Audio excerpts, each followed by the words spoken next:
In this episode of the LangStream series, we're going to use the Webcrawler example app to chat with the project documentation.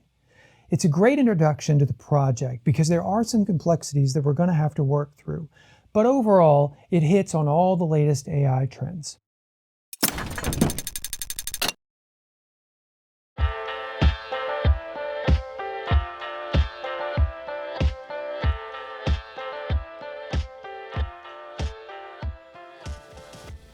LangStream is an open source project that combines the intelligence of large language models with the agility of stream processing to create AI-driven applications. An application in LangStream can watch a message topic and process data through multiple steps to output generative AI results. We're going to look at the example LangStream application that creates embeddings from a website's text, saves the vectors to a database, and then offers a chat-like experience to ask questions about the site. We'll be working in a Kubernetes cluster on my local network. I've used LangStream's Getting Started Helm chart to create the environment. The sponsor of this episode is DataStax. Their Astra platform offers both a vector database service for building production-level AI applications on real-time data, as well as a Kafka-compatible messaging service. This is a perfect fit for LangStream's Webcrawler application. LangStream needs access to a Kafka-compatible message broker, and the application needs a vector database to store the generated embeddings. Nothing about the application processing is specific to DataStax or Cassandra, just the passwords. So you could easily switch this out for a local database that offers a vector store. If you aren't familiar with embeddings, large language models, or other AI concepts, you might want to consider a little bit of learning before attempting this application. I'm going to assume that you're familiar with a lot of this vocabulary.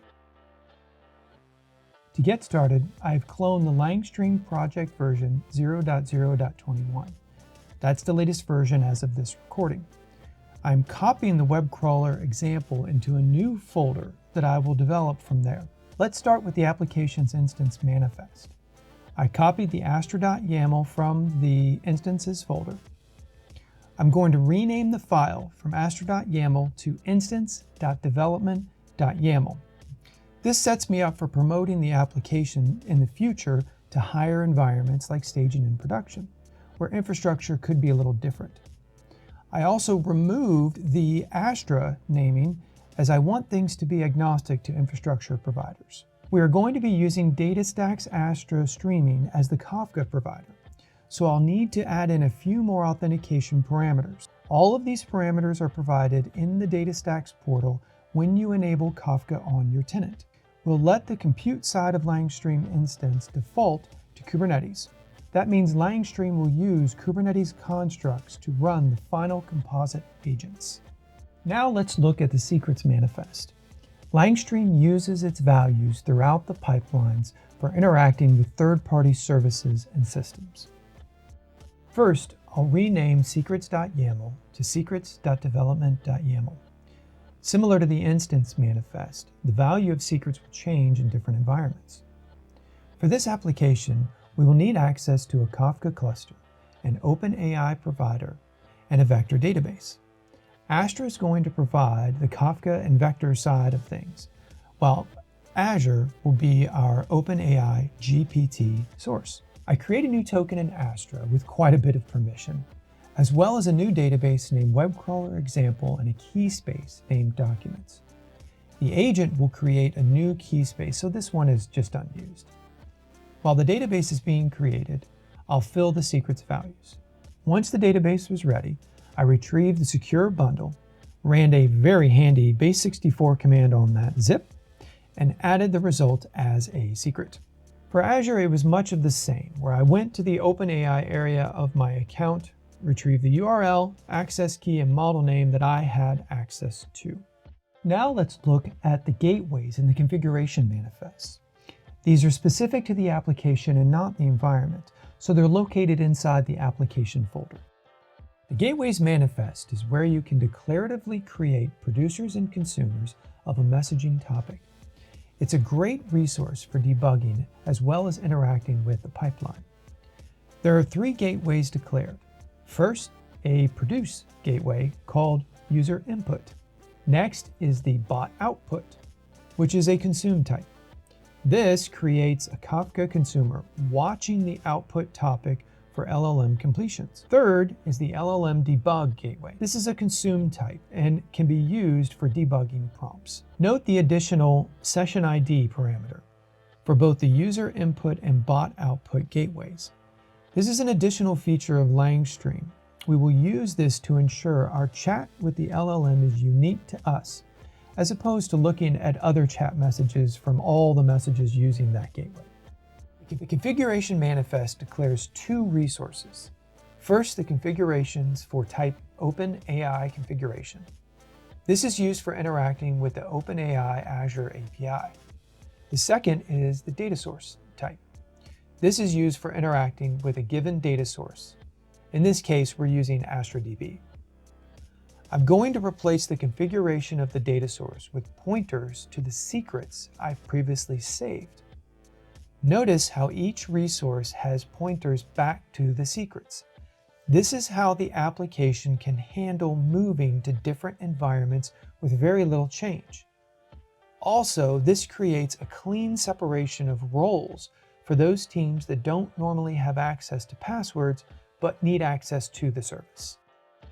All right, now it's time to look at each pipeline, starting with the web crawler. There is only one topic declared. It is used to capture the generated embeddings and make them available to the write-to-store pipeline. The pipeline has 8 agents declared. I'm not going too in-depth on the configuration of each agent, but let's do a simple walkthrough of the flow. First, the pipeline source is type webcrawler source. It crawls all links in docs.langstream.ai and is not allowed to follow any links outside of that domain. It's going to index the entire site every 36 seconds, which is every hour. We're going to turn this way up because 1, the site's content isn't changing that fast, and 2, we only need a single pass of the site for this example. Also, I am going to use MinIO as my S3 storage. It was installed as a part of the LangStream environment, and it's an easy add. The next 3 agents are for conditioning and formatting the site page's content as it's provided by the crawler. First, the text extractor agent renders the HTML to its final text. Then the text normalizer moves all characters to lowercase and trims any lingering spaces.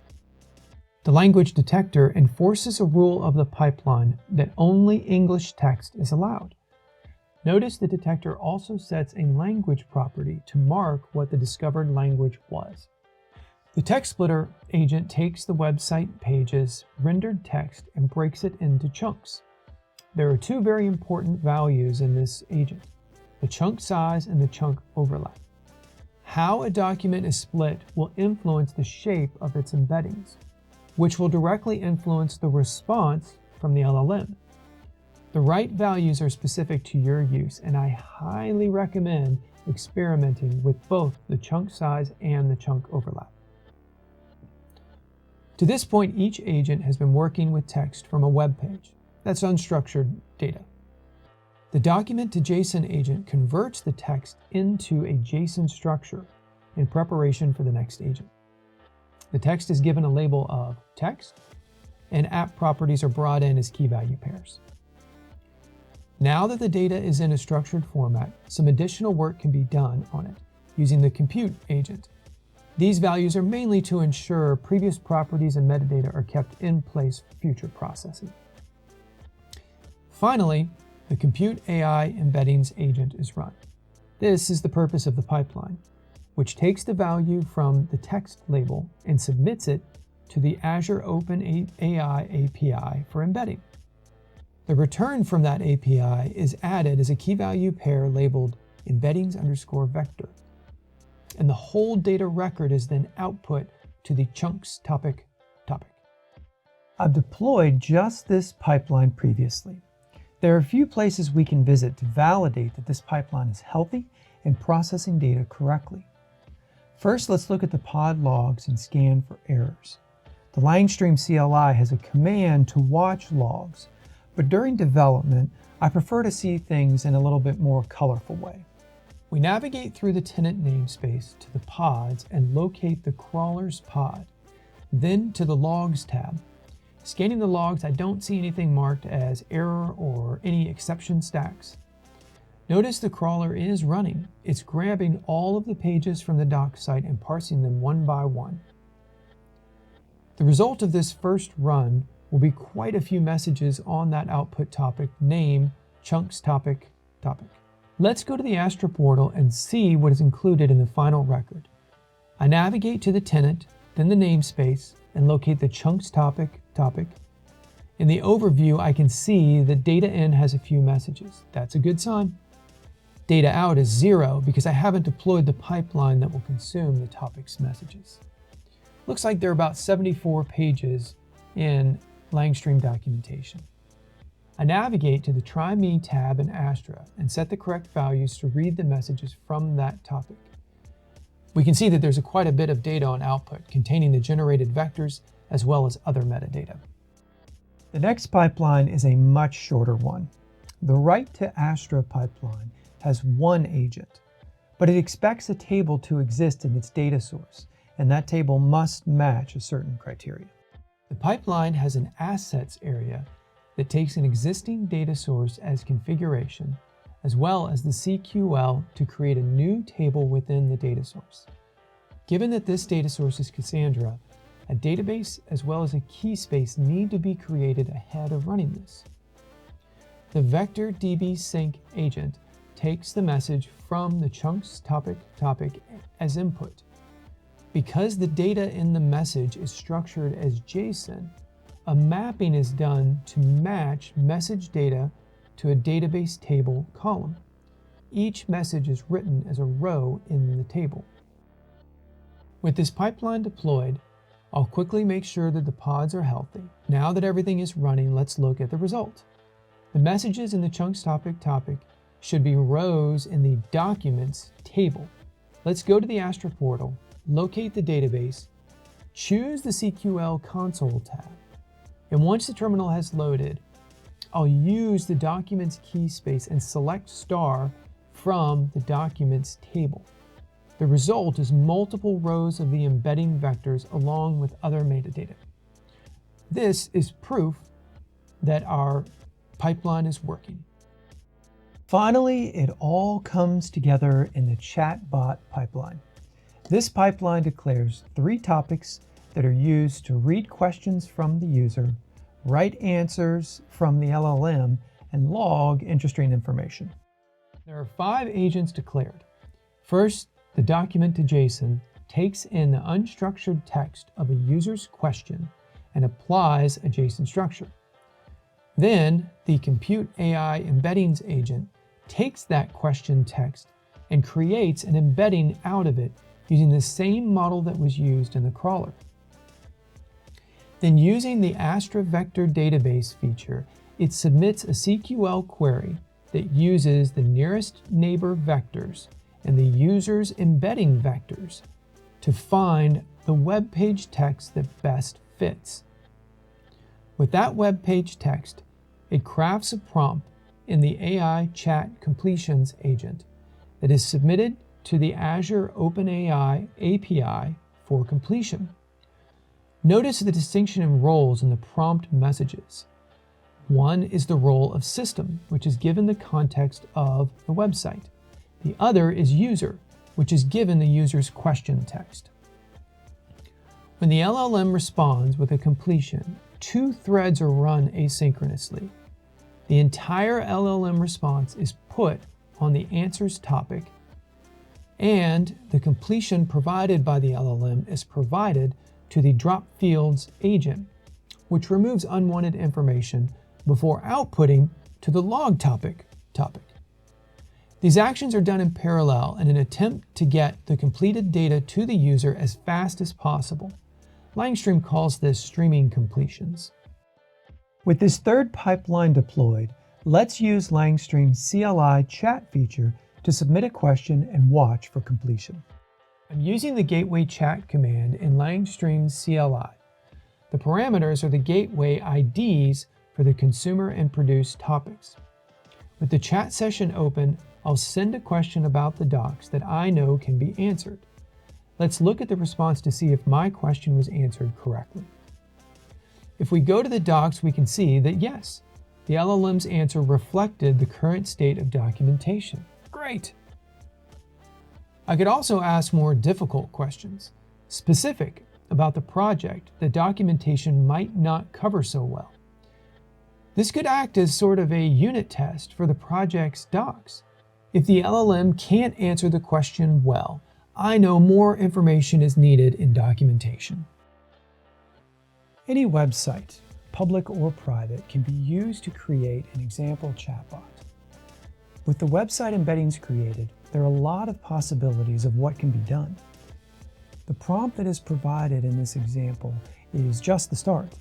You can engineer quite a bit of precision and context to empower the LLM to calculate deeply meaningful completions. I can't wait to see what you create.